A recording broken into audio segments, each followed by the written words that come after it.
Hello,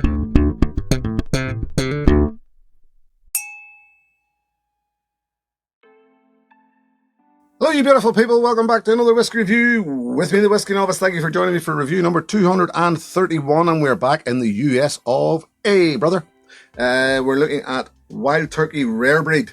This one gets talked about a lot in the bourbon world.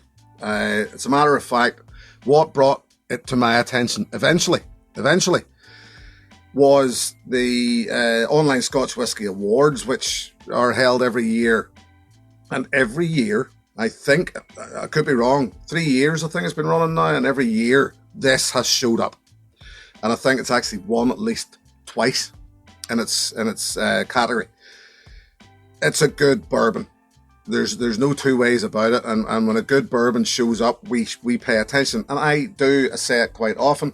I know a lot of people don't, but I do like my bourbons, and I like a good bourbon. And sometimes they're just a bit samey. I will say notes here today that I repeat when I'm reviewing bourbons, because they just do.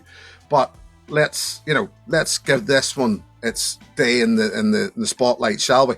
So, Wild Turkey Rare Breed, a mash bill of 75% corn, 13% rye, and 12% malted barley. This one is made up of 68 and 12-year-old bourbons, blends of 68 and 12-year-old bourbons, in-house obviously. It's bottled at 58.4% ABV. What we love about straight bourbon, it'll not be chill filtered. There's no colour added to it by law. So there you go. It's ticking the right boxes straight away. There's probably very good reason why this one keeps raising its head. Price-wise, I'll get into now. It's roughly, or usually around the £50 to £60 mark. So there you go. Let's get in. Big, rich toffee pennies. Those big caramel toffee pennies, and it's a note that I have got from quite a few bourbons over the years. Very much here. And as with most bourbons I've reviewed, notes of dusty corn play around with oak, vanilla, caramel once again, and all with slight hints of acetone in the background. Now, I think I reviewed a bourbon recently, and somebody said, well, if you're getting acetone, it must be it's generally a thing of cheap bourbons. I disagree. I do genuinely disagree with that one. Acetone is a note that I get in bourbons. I don't care what anybody tells me. They can say I'm wrong. You can't tell. That's one of the great things about whiskey, that you can't tell somebody they're wrong whenever they're getting notes on a whiskey. It's it's a personal thing, and I get hints of acetone on nearly every bourbon I review. It's just there in the background. It's not a bad thing. It's just one of the traits of bourbon, in my opinion. But there's also a slight sweet grassy note in here as well. It's nice, it's pleasant. It's a good nose. Very samey for most bourbons. It's just, to me, it's their want. It's in their nature. So let's then get into the palate, because it's the palate that I think in a lot of bourbons where it starts to change a bit. That's where the difference comes in.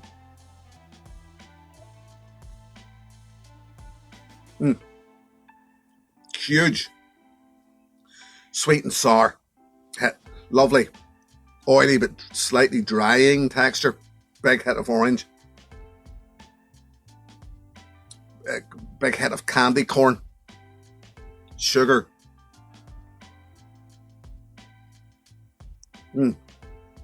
Brown sugar, actually, and butter. Caramelized brown sugar and butter. Sharp, sweet vanilla. Caramel. As I said earlier, orange, oaky. Those notes are still there. Don't care what anybody tells me. That 58.4% ABV is very noticeable, but it's also very palatable.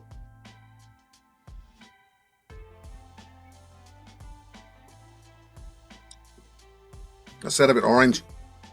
Chocolate and orange again. Maybe chocolate and orange.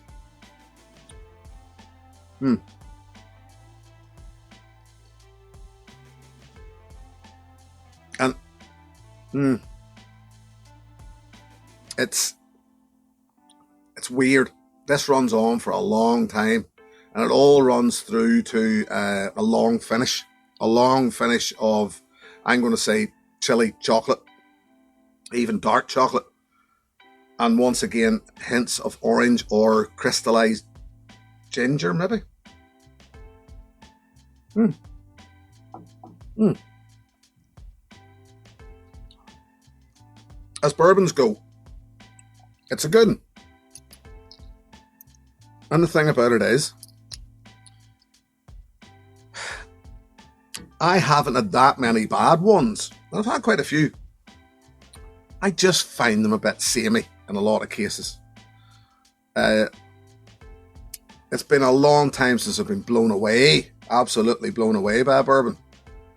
I found the Elijah Craig small batch, which I reviewed a few weeks ago, very different in that it was this almost, as I said at the time, miraculous finish, that it didn't burn. It still had flavour but didn't burn. But it's been a while. It's been a while since I've been wowed by a bourbon. However, there's good ones and average ones, I would say, is probably the best way to describe it.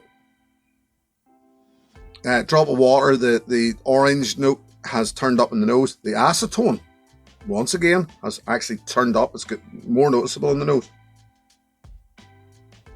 Definitely sweet, sugary, brown sugar, sharp.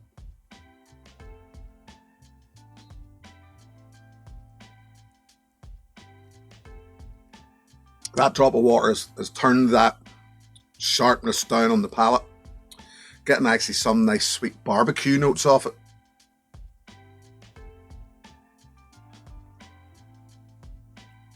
It's very bright.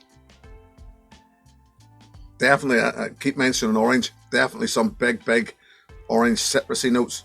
And yes, I said it earlier, maybe crystallized ginger, chocolate, chili in the finish. Yes, I would stick by that.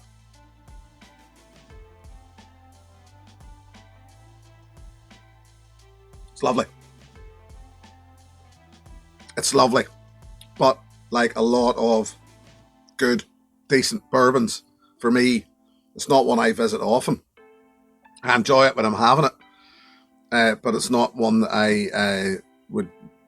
I don't tend to return to bourbon regularly, put it like that. But this one is a good one. It definitely is. I can understand why people enjoy it so much. So there you go. We'll just leave it at that and move on.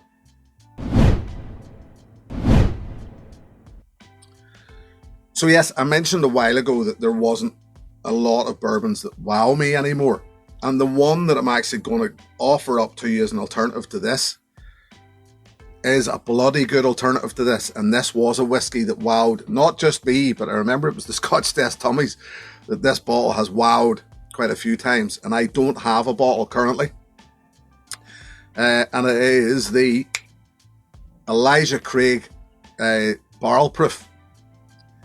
So I talked about the small batch a few weeks back. This, the barrel proof, different versions. You'll see ABC on them, and that's when they've been released in the year, what period of the year. So it's the first, second, or third period of the year. And I remember a few years back, it was our good friend Drew Lane in Arizona sent me a sample of one. It was one of the C batches, and I hadn't tried it. It just sat in a sample. And then I remember trying it blind. That's what it was. I'd had it blind, didn't know what I was drinking. And it blew my mind. It was awesome. And I hear there are differences. I think they're all good. Some even better. Put it like that. And the one that I had, I think, was just a very, very good batch. And that was mind blowing. So if you have enjoyed your rare breed, your Wild Turkey rare breed, I would look to Elijah Craig barrel proof as an alternative. It's what I've had of it.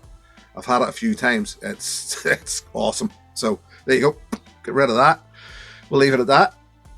and just say that'll be my last bourbon for a while, I imagine. And I'll be back next time with something else. But until then, thank you very much for joining me. Thank you very much to my patrons. Should anybody wish to join that group, the details are in the video description below. I will be back next time with something from another country again. Until then, look after yourselves. Here's to your good health. Cheers. Hey, thanks for watching my video. Please click and subscribe to be notified of further content.